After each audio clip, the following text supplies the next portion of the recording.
వర్షాల వల్ల నష్టపోయిన రైతులను ఆదుకుంటామని రాష్ట్ర ప్రభుత్వం ప్రకటించింది. ప్రభుత్వానికి నివేదిక అందగానే రైతులను ఆదుకుంటామన్నారు మంత్రులు. సిద్దిపేటలో జిల్లా చిన్నకోడూరు మండలం ఇబ్రాహీం నగర్ లో అకాల వర్షాల వల్ల నష్టపోయిన పంటలను మంత్రులు తుమ్మల నాగేశ్వరరావు, శ్రీధర్ బాబు, పొన్నం ప్రభాకర్ పరిశీలించారు. అకాల వర్షం, వడగళ్ల వాన వల్ల రైతులకు తీవ్ర నష్టం వాటిల్లిందని అభిప్రాయపడ్డారు.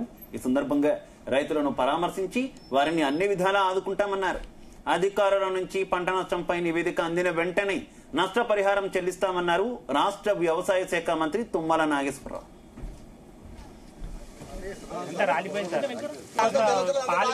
ఈనాడు గత 3-4 రోజులుగా రాష్ట్రంలో కురుస్తున్నటువంటి అకాల వర్షాలతో పాటు రాళ్లవాన కూడా రైతాంగానికి తీవ్ర నష్టాన్ని కలిగించింది. గౌరవ ముఖ్యమంత్రి గారు వీలైన దగ్గర ఎక్కడైతే నష్టం జరిగిందో అందరికీ వాళ్ళని ఆదుకోవాలి కాబట్టి స్థానిక ప్రజాప్రతినిధులతో పాటు జిల్లా కలెక్టర్లు కూడా ఆదేశాలు ఇచ్చాము. నష్టపోయినటువంటి రైతుల యొక్క వివరాలన్నింటినీ కూడా సేకరించి వెంటనే ప్రభుత్వానికి పంపించమని చెప్పాము.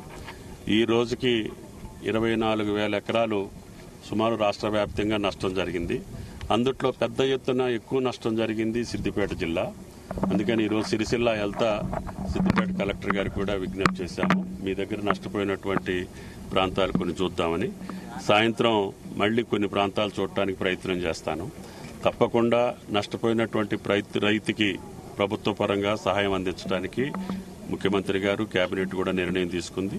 తప్పకుండా వాళ్ళకి సహాయం అందించే కార్యక్రమం తీసుకుంటాం. Thank you.